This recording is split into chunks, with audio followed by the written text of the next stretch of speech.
Oh, hey there. You may be here to listen about our Gibbons versus Ogden speech. A very, very influential lawsuit throughout the 19th century. Because our other associates were not capable of being here today, Aaron Fuss and I will be describing all the impacts, the causes, and the decisions made throughout the entire case.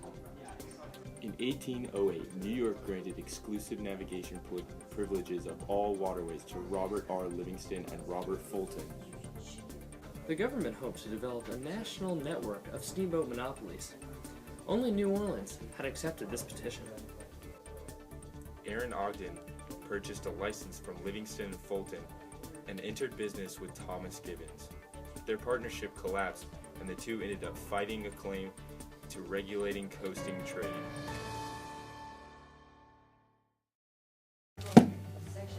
Aaron Ogden filed a complaint asking the court to restrain Thomas Gibbons from operating on the waters of New York.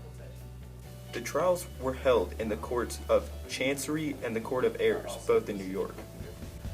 The court was in favor of Ogden and issued an injunction to restrict Gibbons from operating his boats on the waters.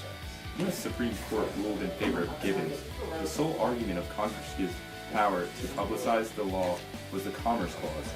The court had to answer whether the law regulated commerce that was among the several states. With respect to commerce, the court held that commerce is more than just traffic.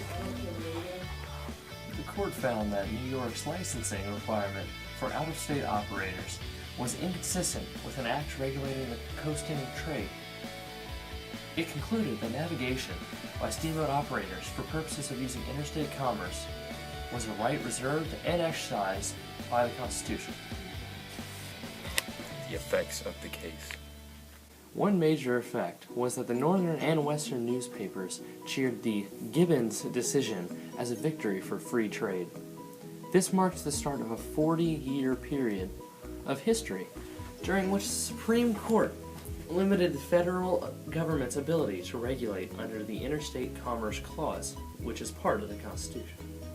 Public reaction to Gibbons versus Ogden was overwhelmingly positive.